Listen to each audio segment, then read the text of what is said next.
हाथी और चींटी की कहानी बहुत समय पहले की कहानी है। किसी दूर जंगल में एक हाथी रहता था। वो हाथी काफी घमंडी था। वो जंगल के सभी जानवरों को काफी परेशान करता था। वो हाथी जंगल के राजा शेर को भी परेशान किया करता था। वो बिना ही किसी काम के पेड़ों को उखाड़ दिया करता था। अपनी ताकत को दिखाने के लिए वो जंगल के दूसरे जानवरों पर अत्याचार करता था। जो जानवरों उसकी सलामी नहीं करता था उसका घर बर्बाद कर देता था। एक बार यह घमंडी हाथी जंगल के पास वाले तालाब पर गया। उस तालाब के किनारे कुछ चींटियां अपना खाना एकता कर रही थी। हाथी से अपना पर पटकते हुए चींटियों से कहा, तुम लोग यहाँ क्या कर रही हो?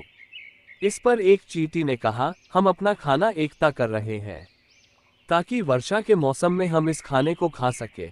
इस पर हाथी को मजा सूझा और उसने नदी से पानी अपनी नाक में भरा और तेज गति के साथ उन छोटी चींटियों के ऊपर और उनके बिल में डाल दिया।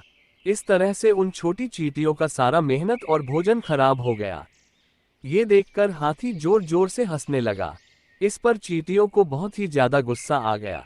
उन्होंने इस हाथी की सबक सीखने को सोचा। इसके बाद काफी चींटी हाथी की ओर बढ़ने लगी। ये देखकर हाथी से जोर से कहा, तुम लोग मेरा क्या कर सकती हो? चींटी हाथी के पास आई और उसके पैर से ऊपर चढ़ना शुरू कर दिया।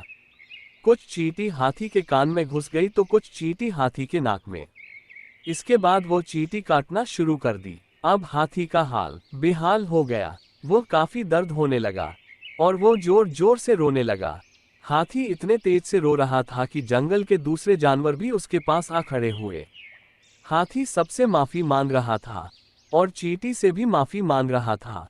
अब हाथी से सबक को अच्छे से सीख लिए था, इसलिए चींटी हाथी के कान और नाक से बाहर आ गई।